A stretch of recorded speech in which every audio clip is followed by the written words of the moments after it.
Hello student, welcome to quick job study. আজকে তোমাদের পরবর্তী ইতিহাসের প্রশ্ন উত্তরের ক্লাস নিয়ে চলে এসেছি। আর আজকেরও 50টি প্রশ্ন ও উত্তর আলোচনা করব। আর তোমাদের এই যে ইতিহাসের ক্লাসটি শুরু করেছি, এটি তোমাদের পুজোর অনেক আগেই তোমাদের ইতিহাস কমপ্লিট করে দেবো, ঠিক আছে? আর সামনে যে সমস্ত তোমাদের এক্সামগুলি রয়েছে, পিএসসির এক্সাম বা এসএসসির কোনো এক্সাম, রেল, ডব্লিউএপি, কেপি, ঠিক আছে? তো তার জন্য খুবই উপকৃত হবে এই ক্লাসগুলি দেখতে থাকলে। তো চলো ভিডিওটি শুরু করা যাক। আর যদি তোমাদের কাছে এতটুকু ভালো লেগে থাকে ভিডিওগুলি বা উপকারে আসে, তাহলে অবশ্যই চ্যানেলটিকে একটু সাবস্ক্রাইব করে দেবে। তো চলো শুরু করা যাক। তো 101 নম্বর প্রশ্ন আজকের, ঠিক আছে? আগের দুটি ক্লাস দিয়েছি আর আজকের থার্ড ক্লাস। 101 নম্বর প্রশ্ন কি বলছে দেখো। সকলোত্তর পথনাথ কাকে বলা হয়? সকলোত্তর পথনাথ কাকে বলা হয়? হর্ষবর্ধনকে সকলোত্তর পথনাথ বলা হয়। হর্ষবর্ধন রাজত্বকালে কোন বৈদেশিক পরিব্রাজক ভারতে আসেন? সেটি হলো হিউয়েন সাং, ঠিক আছে? Hiuen Tsang.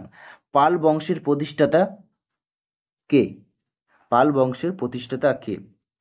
এটি হলো কে দেখো, গোপাল, ঠিক আছে? পাল বংশের প্রতিষ্ঠাতা হলো গোপাল। কে বিক্রমশীল উপাধি ধারণ করেন? তিনি হলেন ধর্মপাল। সেন বংশের প্রকৃত প্রতিষ্ঠাতা কে? সামন্ত সেন। কৌলীন্য প্রথার প্রবর্তক কে করেন? বল্লাল সেন। দানসাগর ও অদ্ভুত সাগরের রচয়িতা কে? বল্লাল সেন। কৈতব্য বিদ্রোহের নায়ক কে ছিলেন? দিব্যক। পল্লব বংশের প্রথম স্বাধীন রাজা কে? শিবস্কন্দ বর্মন। চাণক্য বংশের শ্রেষ্ঠ রাজা কে ছিলেন? দ্বিতীয় পুলকেশী। পল্লব বংশের শ্রেষ্ঠ রাজা কে ছিলেন? নরসিংহ বর্মন। চোল বংশের শ্রেষ্ঠ রাজা কে ছিলেন? রাজেন্দ্র চোল। দ্বিতীয় পুলকেশীর সভাকবির নাম কি? রবি কীর্তি। রাষ্ট্রকূট বংশের প্রতিষ্ঠাতা কে ছিলেন? দন্তি দুর্গ। পল্লব রাজ্য রাজধানী কোথায় ছিল? কাঞ্চি। সুদর্শন হ্রদ কোন রাজার আমলে খনন করা হয়? সুদর্শন হ্রদ কোন রাজার আমলে খনন করা হয়? সেটি হলো চন্দ্রগুপ্ত মৌর্য। দেখবে তোমাদের প্রায়ই এই যে আমি যে প্রশ্ন উত্তরগুলো করাচ্ছি, কোনো না কোনো পরীক্ষায় এসেছে, ঠিক আছে? আর খুবই গুরুত্বপূর্ণ এবং ভেরি ভেরি ইম্পর্টেন্ট প্রশ্নগুলো তোমাদের কাছে রেখেছি। প্রাচীনকালে বাংলার বিখ্যাত বন্দর কোনটি? তাম্রলিপ্ত। প্রাচীনকালে বাংলার বিখ্যাত বন্দর কোনটি ছিল? তাহলে তাম্রলিপ্ত। মৌর্য যুগে অর্থনীতির ভিত্তি কি ছিল? কৃষিকাজ। তৃতীয় বৌদ্ধ সঙ্গীত কে আহ্বান করেন? অশোক। তাহলে কে আহ্বান করেন? অশোক। মহাবলীপুরমে রথ মন্দির কে নির্মাণ করেন? নরসিংহ বর্মন। নেক্সট প্রশ্ন, অজন্তার গুহা মন্দির কোন রাজার আমলে নির্মিত হয়েছিল? সেটি হলো চোল রাজাদের আমলে নির্মিত হয়েছিল অজন্তার গুহা মন্দির, যেটি মহারাষ্ট্রে অবস্থিত, ঠিক আছে? রঘুবংশম কে রচনা করেন?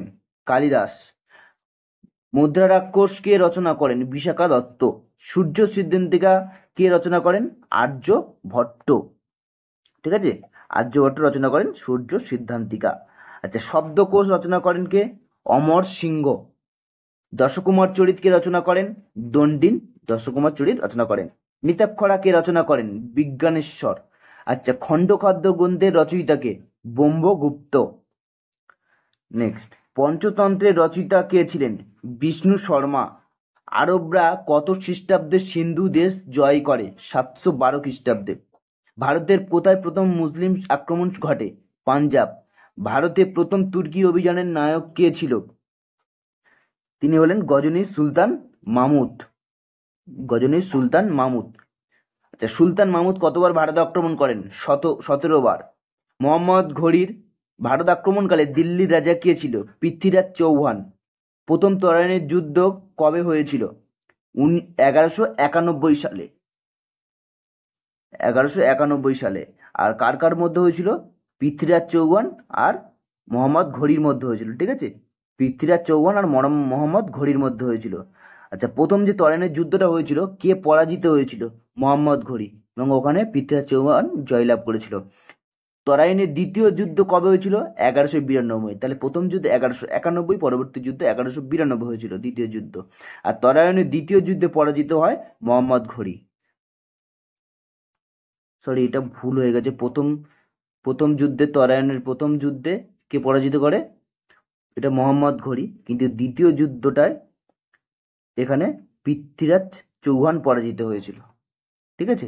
এটা পৃথ্বীরাজ চৌহান হবে, মোহাম্মদ ঘড়ি না। তরাইনের দ্বিতীয় যুদ্ধে পরাজিত কে হয়েছিল? এটা পৃথ্বীরাজ চৌহান হবে, মোহাম্মদ ঘড়ি হবে না। এখানে এখানে মোহাম্মদ ঘড়ি জয়লাভ করেছিল। ঠিক আছে, এটা একটু কারেকশন করে নিও তোমরা।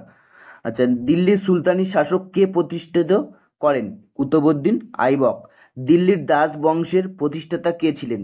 কুতুবউদ্দিন আইবক। দিল্লির সুলতানি শাসন কবে থেকে শুরু হয়?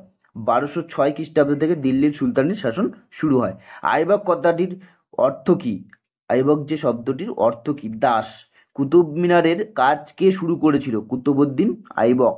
আর দিল্লির সুলতানির সাম্রাজ্যের প্রকৃত প্রতিষ্ঠাতা কে? সেটি হলো ইলতুৎমিশ। খুব গুরুত্বপূর্ণ প্রশ্ন এটি।